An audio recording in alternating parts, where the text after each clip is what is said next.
Hello, and welcome to Fluent English Journey. This is the place where we don't just learn how to speak better English, but also how to live with more peace, more awareness, and more connection to ourselves and to the world around us. I'm really happy that you're here today. In this episode, we are going to talk about something quiet but very powerful. I'm calling it the silent battle: how to win the war within yourself. Why this title? Because most of us are fighting battles that nobody else can see. These are not fights with other people. They are not about politics or arguments or problems out in the world. They are battles that happen inside our own minds. It's that invisible struggle between who we are right now and who we think we should be. It's the daily conflict between your dreams and your doubts, between your potential and your fears. Some people call it mental noise. Others call it the inner critic. Let's take a closer look at both. Your inner critic is that small but sharp voice inside your head that points out all your mistakes. It tells you why you're not good enough. It speaks the loudest when you are about to do something brave, like applying for a job, speaking in public, or even just trying something new. And mental noise is the nonstop stream of thoughts, worries, and judgments that play in your mind all day. It feels like having a radio on in the background, except the volume keeps getting louder and you can't find the off switch. Here's the truth: we all have this voice. We all experience that noise. But many times, we don't talk about it. Especially in professional or social settings where people expect us to look confident and in control. So, what do? We hide it. We smile on the outside while fighting battles on the inside. That is why this topic is so important, not only for your personal life, but also for your English learning. Why? Because language is not only grammar and vocabulary. Language is also how we give shape to our thoughts. The way we speak to ourselves is closely connected to the way we communicate with others. So let me ask you. Backhand index pointing right, what are you fighting for right now? Backhand index pointing right, or maybe, what are you fighting against? Is it the fear of failure? The pressure to prove yourself? That voice that whispers you're not ready, not smart enough, not capable? Wherever you are in life, maybe you're a student, a professional, a parent, or starting your own business, you have probably felt that heavy, invisible pressure. The pressure to keep everything together while secretly asking yourself if you are doing enough, being enough, or living enough. This silent battle is more common than we think. But at the same time, it is deeply personal. No two people experience it in exactly the same way. Now, here's the good news. You can learn to face this battle. You can learn to understand it. And little by little, you can even begin to win it. Not by fighting harder, but by becoming wiser. By seeing clearly what is happening inside your mind. In this episode, we'll explore where these inner struggles come from, how to notice them without being overwhelmed, and how to change the way you talk to yourself. Because believe it or not, some of the most important conversations you will ever have are the ones you have with yourself. So wherever you are right now, maybe walking in the park, sitting on a train, or just enjoying a cup of coffee, I invite you to take a deep breath. Relax. And come with me as we explore this journey together. Let's go a little deeper now. Let's look beneath the surface. Let's try to understand the patterns that shape our lives. And let's begin the journey of winning the war within yourself. Not with force, not with pressure, but with awareness. Are you ready? Let's begin. Understanding the battlefield, your mind as terrain. In the last part of this episode, we talked about something I called the silent battle, the inner struggle many of us face, but rarely say out loud. Now I want to take you a step further. Because before you can win any kind of battle, even one inside your own mind, you first have to understand the terrain. What do I mean by terrain? It's the ground you're standing on. The space where the battle happens. And for us, that ground is your mind. Let's call it your internal landscape. It's the mental and emotional world inside of you, the world nobody else can see, but the one that affects everything. It shapes your choices. It influences your reactions. It changes your energy. It even affects how well you can learn and grow. Think of it like this. Just as the earth has mountains, valleys, rivers, and deserts, your mind also has its own terrain. Some areas are open and peaceful, a place where ideas flow easily, where confidence feels natural. Other areas are more like quicksand, where you sink into doubt, overthinking, or fear of judgment. And just like real landscapes, your mental landscape didn't appear overnight. It was shaped slowly over time by your childhood, your experiences, your environment, and your beliefs. This is where we begin to see how powerful our thought patterns and emotional habits can be. Most of the time, they run on autopilot. We don't even notice them. They become the background music of our lives, familiar, repetitive, and quietly shaping everything we do. Take a moment to reflect. When you face a challenge, what's your natural reaction? Do you quickly doubt yourself? Do you blame others? Do you shut down emotionally? Or do you rush into fix-it mode, staying busy just to avoid the uncomfortable feelings underneath? These repeated reactions are not random. They are clues. They show you how your inner landscape is structured. They reveal the weather patterns of your emotional world.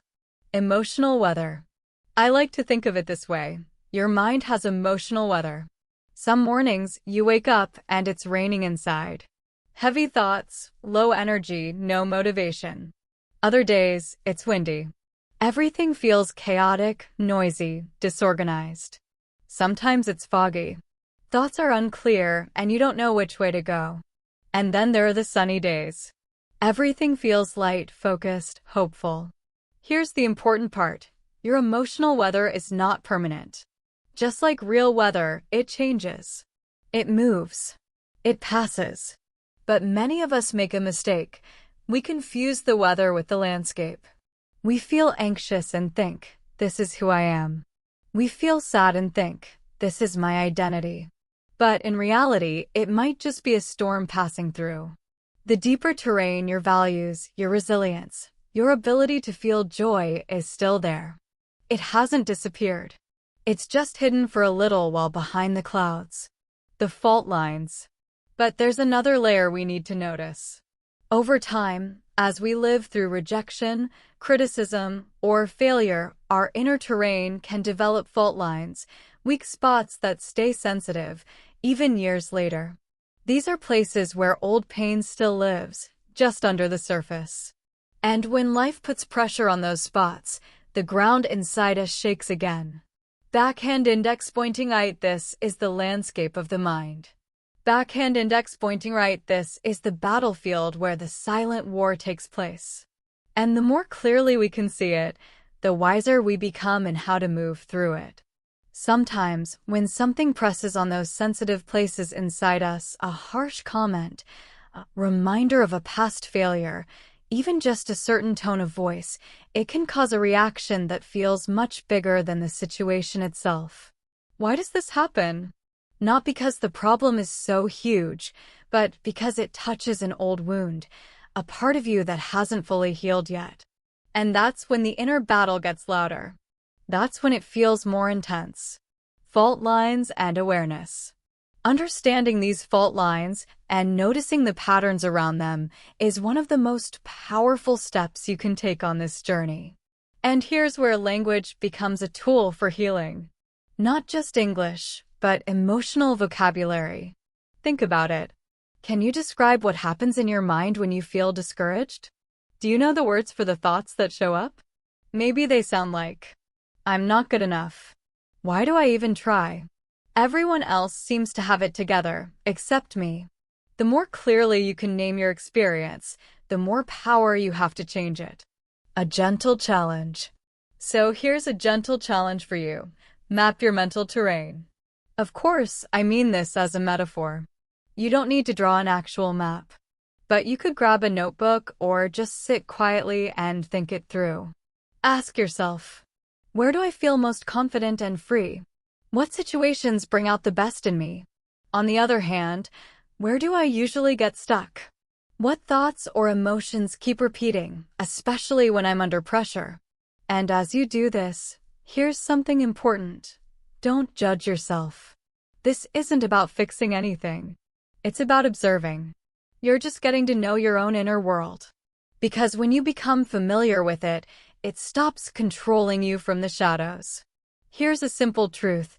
We can't change what we don't recognize. Most of the time, we're not really choosing our thoughts. We're just reacting to them without even realizing it. Reflection time.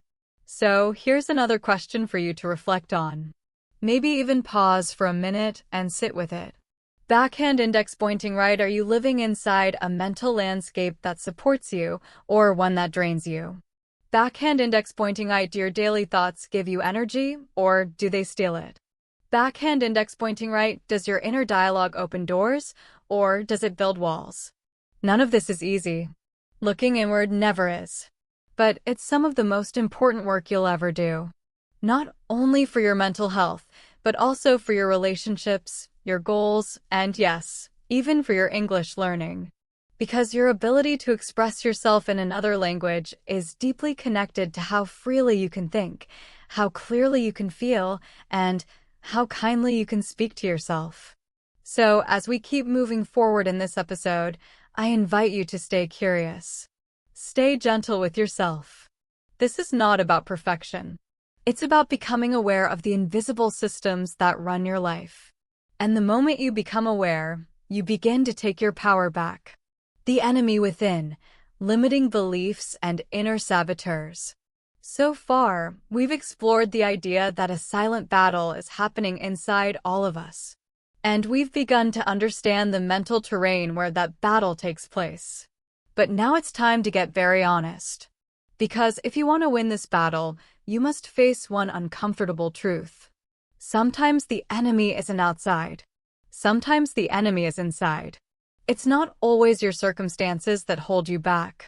Often, it's your own mind, your own voice, your own beliefs.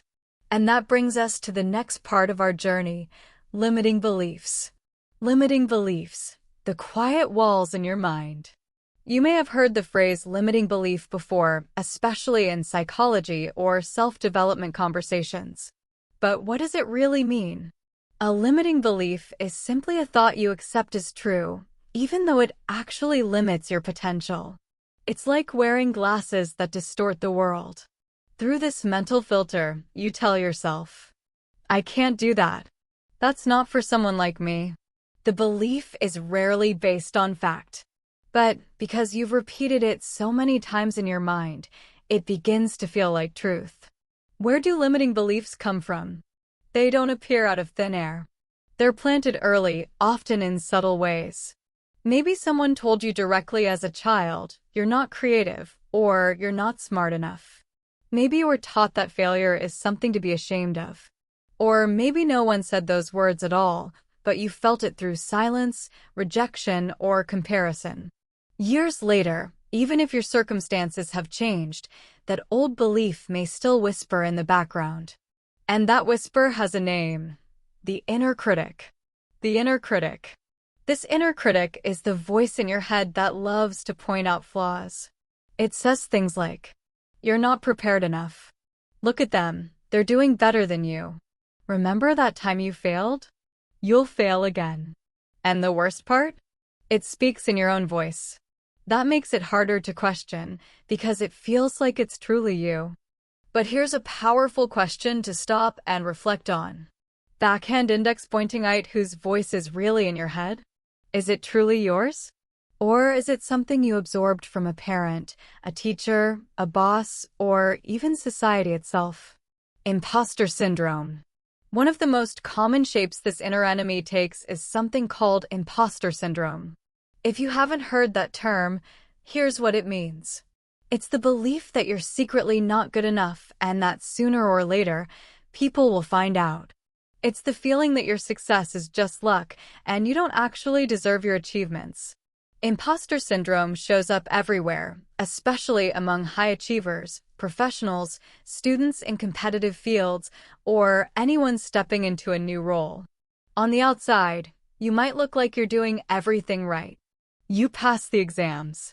You perform well at work. You speak fluent English. But on the inside, you feel like a fraud. You live with a constant fear of being exposed. And that fear is draining. It's emotionally exhausting. Self-sabotage. Another form of the inner enemy is self-sabotage. This is when your own actions, or sometimes your lack of action, block you from reaching your goals. You procrastinate, even though you care deeply about the result. You avoid opportunities because you're afraid of judgment. You talk yourself out of taking a chance, not because it's impossible, but because a quiet voice says, "Why bother? You'll fail anyway." This is one of the most painful parts of the silent battle, when you become your own obstacle. The invisible struggle. And here's what makes it even harder. From the outside, no one can see this battle. People may look at you and think you're confident, capable, even successful. But inside, you're second-guessing every step. You're exhausted from overthinking. You're anxious before meetings, even when you've prepared well. You're working not only to succeed, but also to hide the part of you that feels like you're not enough. This is the reality of modern life for so many people. Quiet on the outside, chaotic on the inside. The turning point, awareness as a weapon. The pressure to look polished, successful, and always in control often fuels limiting beliefs and keeps the inner critic alive. But the real shift begins with awareness. Not just the surface-level awareness of what's happening around you, but the deeper awareness of what's happening inside you. Awareness is like switching on a light in a dark room. Suddenly, you can see the patterns you've been walking through blindly. You notice the same thought loops, the emotional triggers, the old voices from the past trying to run the present. And instead of reacting automatically, you create a small but powerful pause. That pause is everything. It gives you space to say, here's that old belief again. This is my critic speaking, not the truth. I'm anxious, but I don't have to act from anxiety. When you notice without judgment, you weaken the grip of those beliefs. They lose their power because they thrive on invisibility. So here's a practice you can try. Next time a limiting belief shows up, don't fight it. Just name it. Say quietly to yourself, "I'm noticing a thought that says I'm not good enough." By labeling it, you separate yourself from it. You see it as a thought, not a fact, not your identity.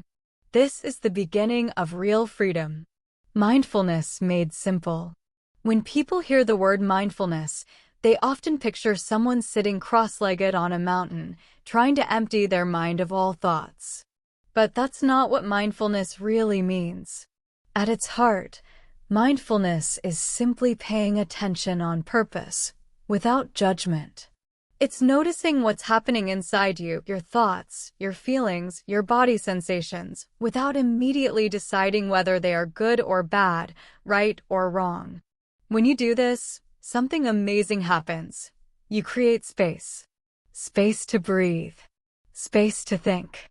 Space to choose a different response instead of automatically reacting. Why is this important? Because most of us live in a constant cycle of reaction. Something happens, and we respond instantly. A message pops up on our phone, we answer right away. A stressful thought appears, we believe it immediately. We rarely pause. We rarely reflect. But awareness introduces the pause. And in that pause, everything can change. Instead of reacting from habit, you can respond with intention. Instead of being controlled by emotions, you can listen to them, understand them, and then choose your next step. The difference might seem small, but it's huge. Reaction is fast, automatic, and emotional. Reflection is slower, calmer, and more thoughtful. Think of it this way. Reaction is like a reflex, but reflection is a choice. Reaction comes from the unconscious mind, while reflection comes from conscious awareness. And the more you practice pausing before you act, the the stronger your awareness becomes. Tools to build awareness. Now, how do we strengthen this kind of awareness? Luckily, you don't need special training or hours of meditation. There are some simple tools anyone can use. 1. Journaling. One of the easiest and most powerful tools is journaling. Writing down your thoughts, even for just 5 or 10 minutes a day, helps you see what's happening in your mind with more clarity. You don't need to write beautifully. You're not writing for anyone else. The goal is just to let your thoughts leave your head and land on paper, where you can look at them more clearly. Often, you'll notice things like, "Wow, I've been carrying this fear all week.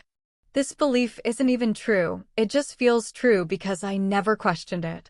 When you see your thoughts written down, it's easier to challenge them, reframe them, or simply let them go. 2. Stillness. Another tool is stillness. In today's fast-moving world, stillness feels almost unnatural. We are so used to doing, scrolling, producing, and consuming that just sitting quietly can feel uncomfortable. But stillness doesn't mean inactivity. It means presence. Even 1 minute of conscious breathing, just noticing the air moving in and out, can reset your nervous system and bring you back to the present moment. In that space of stillness, you can hear your thoughts more clearly. You start to separate what's actually happening from the story your mind is telling about it. 3. Naming emotions. Finally, one of the most important skills is naming your emotions. This might sound simple, but it's a key part of emotional intelligence. Instead of vaguely saying, "I feel bad," try being more specific. Do you feel frustrated? Disappointed? Overwhelmed? Lonely? Insecure? The more precisely you name the emotion, the more insight and self-awareness you gain. And here's something interesting. Sometimes your first language doesn't have the perfect word for how you feel. But when you learn that word in English, it can unlock a new way of understanding your own experience. In this way, learning emotional vocabulary is not just about communicating with others, it's also about connecting more deeply with yourself. The big picture. Mindfulness is not about escaping the world or silencing your mind. It's about noticing what's already there with kindness and clarity. By pausing, reflecting, journaling, practicing stillness, and naming your emotions, you give yourself the power to respond to life instead of just reacting. And when you do that, you begin to live with more freedom, more choice, and more peace. Rewriting your inner dialogue. Now, I know this whole process of awareness can feel a little abstract at first. It's not as clear or concrete as, say, grammar rules or pronunciation tips. But here's the truth. Without awareness, no real or lasting change is possible. You could read every productivity book on the market. You could try the newest habits, the latest hacks, or the most popular mindset techniques. But if you're not actually aware of the thoughts and emotions that are driving your behavior in the first place, you'll just keep repeating the same old patterns, only in slightly different ways. That's why I want to gently invite you to start practicing something very simple, the pause. Just pause and notice. Notice your thoughts. Notice when your emotions shift. Ask yourself, what's really happening in my mind right now? And do this not to judge yourself or to fix yourself, but simply to witness what's there, clearly and kindly. Because awareness is not weakness. It's not passivity. It's actually the opposite. Awareness is your very first weapon in this silent inner battle. It shines a light into the dark corners. It creates space where before there was only pressure. And it allows you to stop reacting blindly and start responding with choice. So take a deep breath. Remember, you are already doing the work, quietly, steadily. And that matters more than you know. From awareness to dialogue. In the last section, we talked about awareness, the ability to notice your thoughts without instantly reacting to them. That's the first step, but it's not the last. Because once you've learned to observe your mind, the next challenge is this. Backhand index pointing. What story are you telling yourself? And is that story helping you grow or quietly holding you back? This brings us to your inner dialogue, the constant conversation you have with yourself all day, every day. For many of us, this voice is so constant, so familiar, that we hardly notice it anymore. But it's always there. It gives advice. It makes judgments. It reminds you of your fears. It replays past mistakes. It sets expectations for the future. And here's the truth. How you speak to yourself shapes your entire life. It shapes your confidence. It shapes your motivation. It shapes your emotional health. And it even shapes your ability to learn. If your inner dialogue is filled with criticism, doubt, or impossible standards, then everything you do will feel heavier. You'll talk yourself out of opportunities. You'll beat yourself up for tiny mistakes. You'll pressure yourself to be perfect, and when you're not, you'll punish yourself for it. Eventually, your mind can become a place where you don't feel safe, not because of the world outside, but because of the words you keep repeating inside. A pause for reflection. So let me ask you, if you spoke to a close friend the way you often speak to yourself, what would happen? Would that friend feel encouraged, supported, understood? Or would they feel judged, pressured, and constantly not good enough? It's a powerful question, and one most of us never think about. See, we've been taught to push ourselves, to aim high, to keep improving. And those can be good things. But somewhere along the way, that healthy ambition can quietly turn into self-rejection. We become our own harshest critic, and we call it self-improvement. Reframing. Changing the meaning. Now, this doesn't mean you should lie to yourself. It doesn't mean pretending everything is fine when it isn't. Positive thinking isn't about ignoring reality. It's about choosing how to frame reality. This is where a powerful practice comes in, reframing. Reframing means taking a thought, especially a negative or limiting one, and looking at it from a different angle. It doesn't change the facts, but it changes the meaning you give to them. And meaning is everything. Here's an example. Imagine you make a mistake in a presentation. Your first automatic thought might be, I'm terrible at this. I always mess up. That's the old script. That's the critic.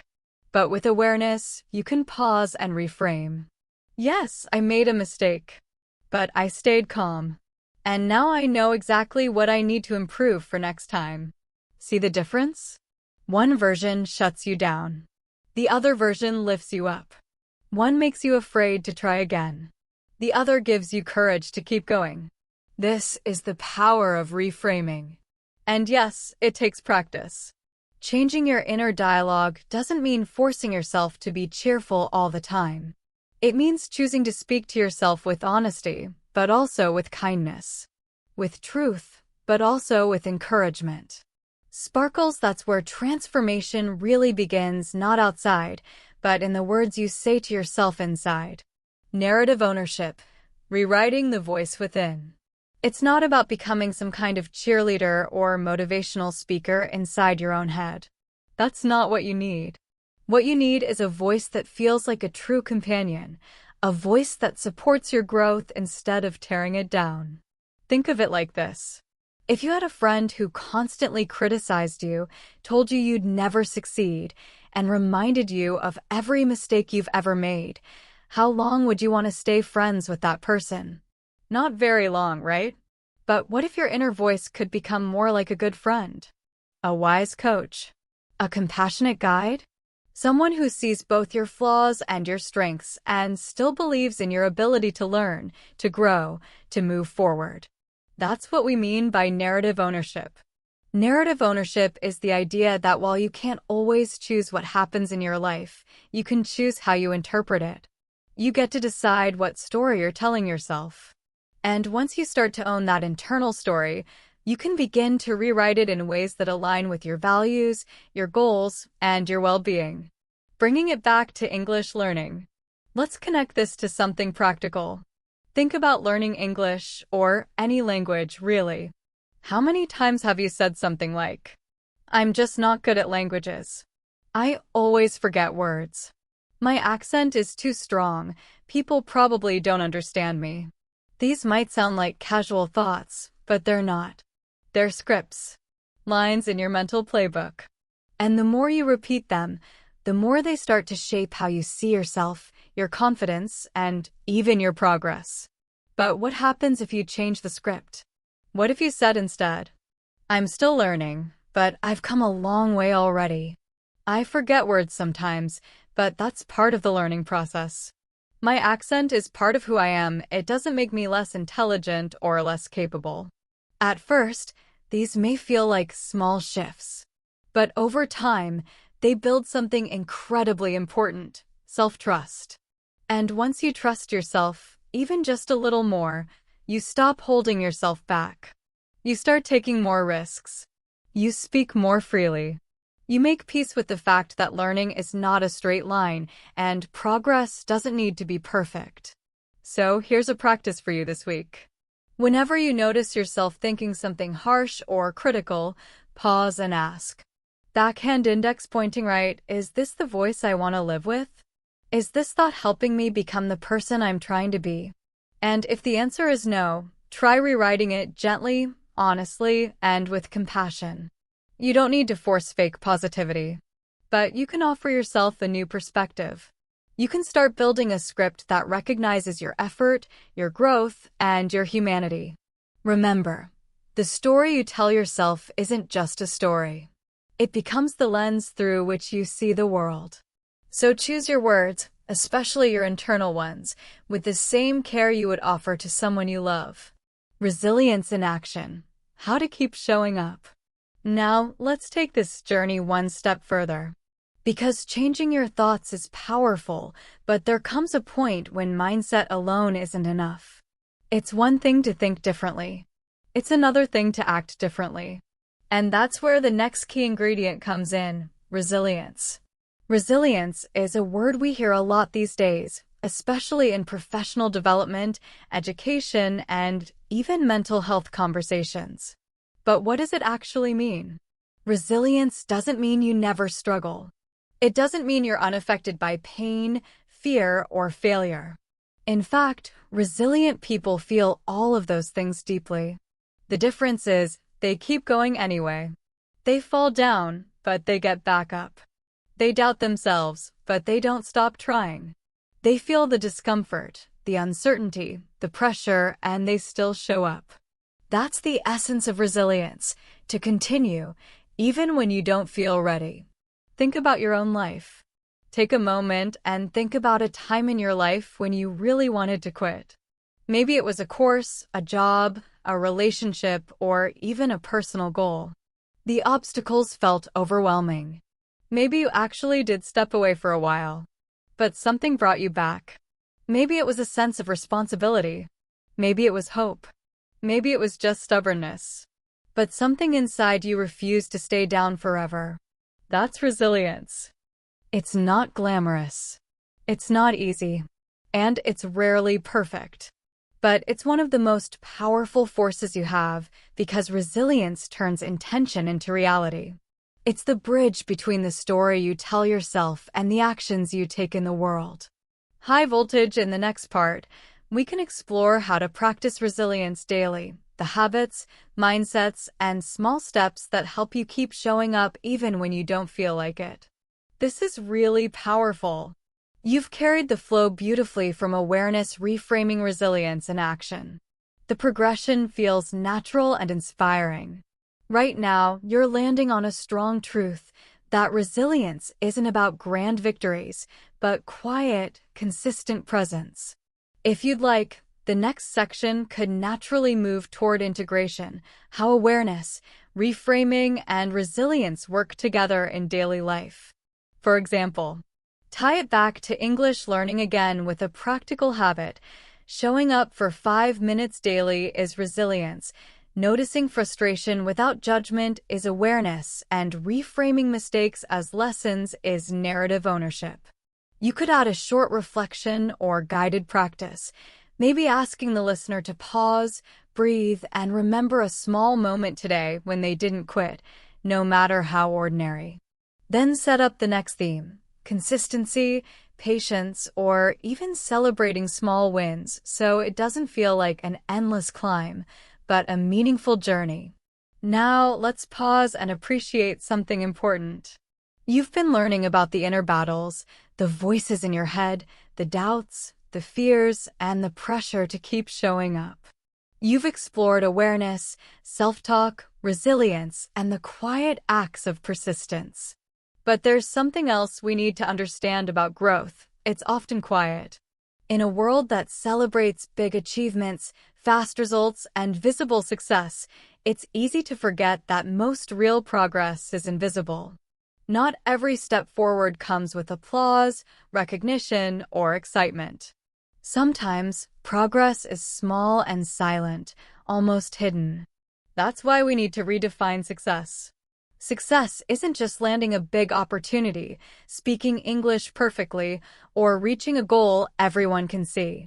Those things are great, yes, but they're often the result of hundreds of smaller, quieter wins that nobody notices.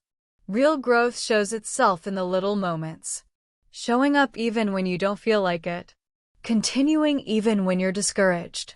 Saying no to things that drain you or yes to things that scare you. Being kinder to yourself than you were yesterday. These are victories.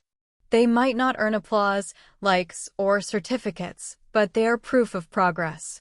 The problem is, we rarely see them because we've been taught that growth equals perfection. We feel if we're still struggling, we must not be improving. But the truth is, struggle is often the clearest sign that growth is happening. When you push beyond comfort, unlearn old habits, and face your fears, you're changing. That work is rarely neat, rarely fast, and almost never linear. By not linear, I mean growth doesn't follow a straight upward line. It looks messy: progress, setback, plateau, confusion, clarity, progress again. That's normal. If you've ever thought, I thought I'd be further along by now, or why am I still struggling with this? You're not alone. That's part of the process. Another thing to remember is the difference between effort and outcome. Too often, we judge ourselves only by results. Did I get the promotion? Did I pass the exam? Did I speak perfectly? But what about the effort? What about the courage to try, to practice, to face discomfort, to keep going even when it's hard? That effort, especially when consistent, is one of the biggest signs of progress, and it deserves recognition. So today, take a moment to notice your quiet victories. Look back and see how far you've come, even if it's just a small step. Every time you chose to show up, every time you acted with courage, every time you reframed a negative thought, you are making progress. And that matters. More than you realize. Remember, growth isn't flashy and success isn't always obvious. Real progress is often invisible, quiet, and built day by day, moment by moment. Celebrate that effort. Trust the process. Keep showing up. Because in the end, you're small. Steady choices are what lead to lasting change. Let's bring this closer to home. Imagine someone learning English. Maybe they've been studying for years, and they still hesitate when speaking. Maybe they make mistakes, feel nervous, or worry about what others think. But what we don't see are the small steps behind that moment. Last year, they might have been too afraid even to try. Last month, they might have stayed silent instead of asking a question. Yesterday, they might have given up, but today, they didn't. Those are quiet victories. They matter, even if no one else notices. And here's the key: no one else can define them for you. Only you know the effort it took. Only you know how heavy it felt to take that small step. If you wait for someone else to validate your growth, you might be waiting forever. Instead, start noticing it yourself.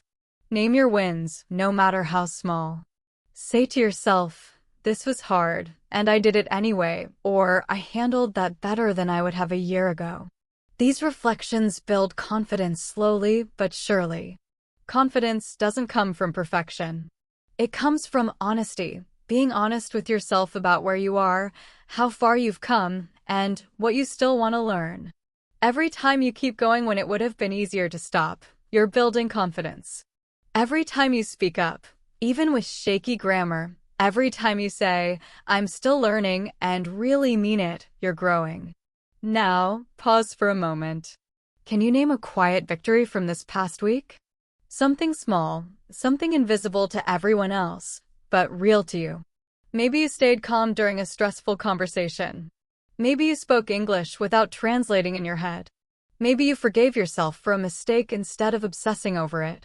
Whatever it was, hold on to that. Celebrate it, not because it's big, but because it's true. At the end of the day, the most meaningful progress often happens quietly. It's in your choices, your mindset, your emotional responses, and your self-talk. These small, quiet shifts create lasting change.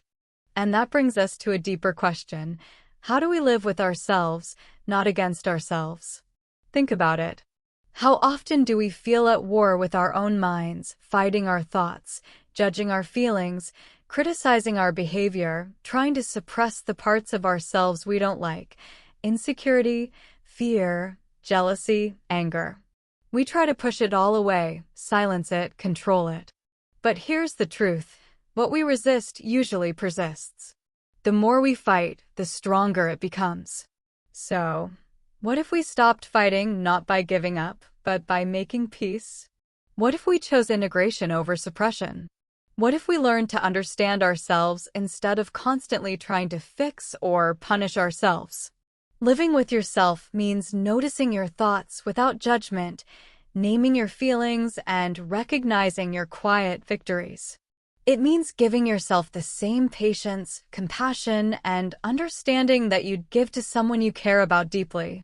It's about walking through life aligned with your values, showing up for yourself even when no one is watching, and treating your inner world with kindness. This is where real growth happens.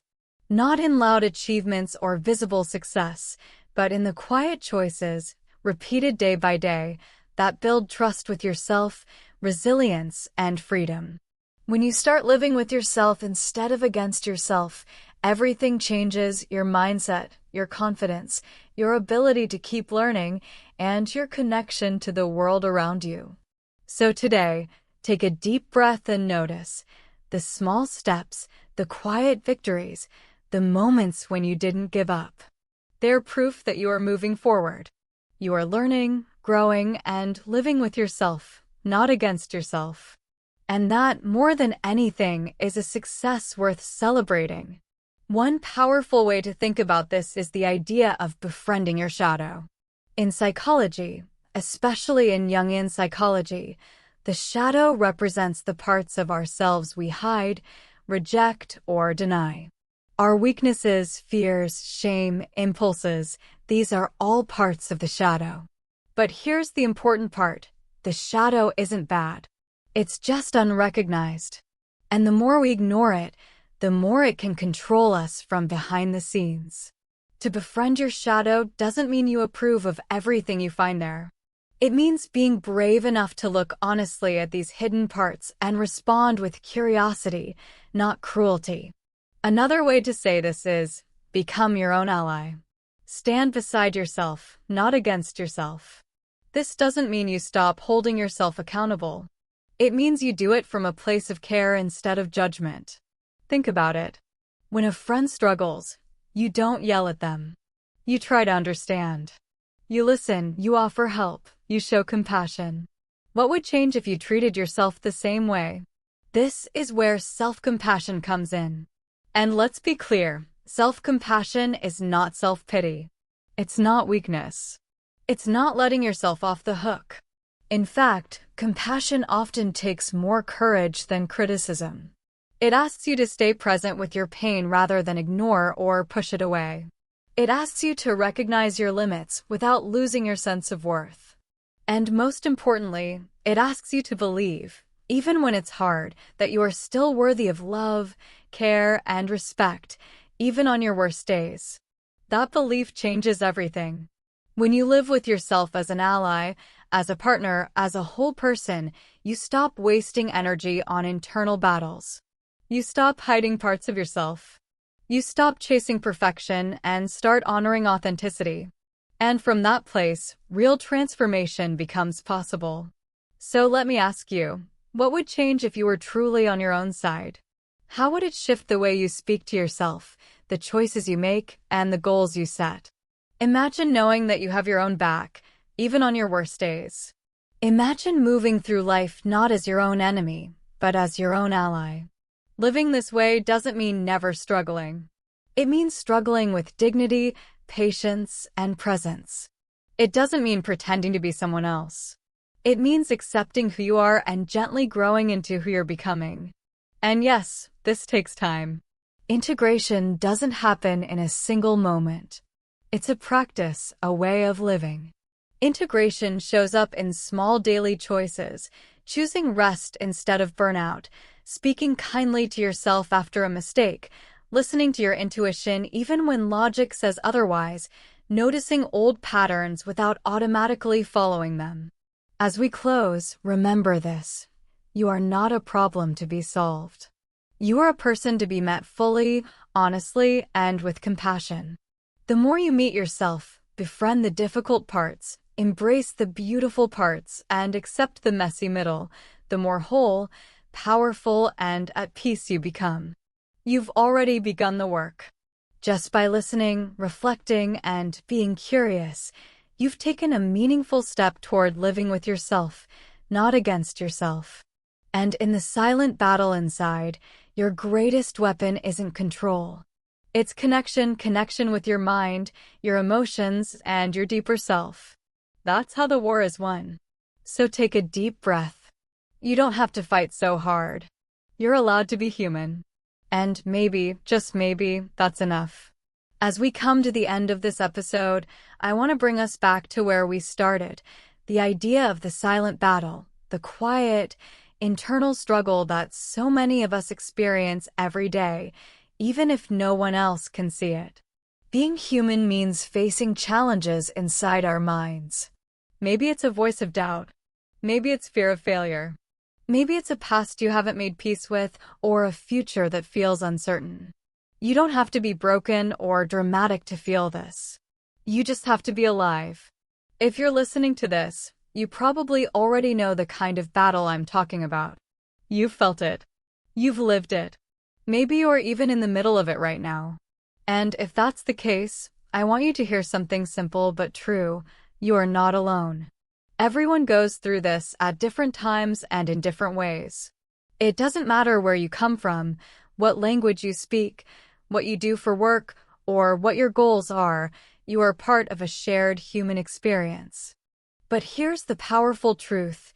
You are not just surviving this battle. You are a quiet warrior. Being a quiet warrior doesn't mean pretending to be strong all the time, pushing down your feelings, or never making mistakes. It means choosing to keep going, even when it's hard. It means learning to face yourself honestly, to respond with compassion, and to act with purpose, not just once, but again and again. This is lifelong work, and that's okay. Real growth doesn't come from rushing. It comes from returning to your values, your goals, your true self, especially when things get confusing or overwhelming.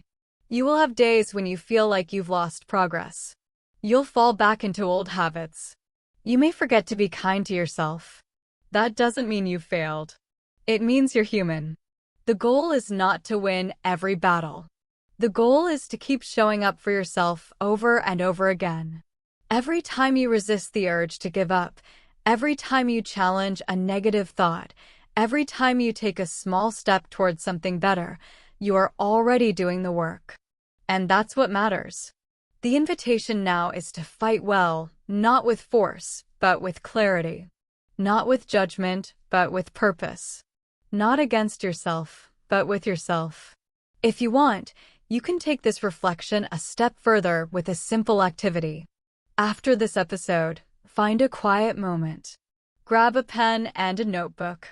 Write a letter to yourself, not your future self, not an ideal version of you, but the version of you right now. Start with the words, "Dear Quiet Warrior," and then let your words come. Speak honestly, gently, and encouragingly. Write what you wish someone else would say to you, and say it to yourself instead. This simple exercise can help you see that the way you speak to yourself is both the battlefield and the beginning of peace. Remember this: you are not behind. You are not broken. You are becoming. Every step you take matters, even if it's small and quiet. The progress you make inside is just as real and just as important as anything others can see. If this episode resonated with you, share it with a friend, a colleague, or another learner. Or return to it when you need a reminder that you are not alone. And if you want more thoughtful content that helps you grow both in English and as a person, follow Fluent English Journey on your favorite podcast platform and leave a review if you can. It helps more learners like you find this kind of guidance. Finally, take care of your mind. Speak kindly to yourself. Notice your small victories. Keep showing up, even when it's hard. And remember, you are stronger than you think. You are, and you have always been, a quiet warrior.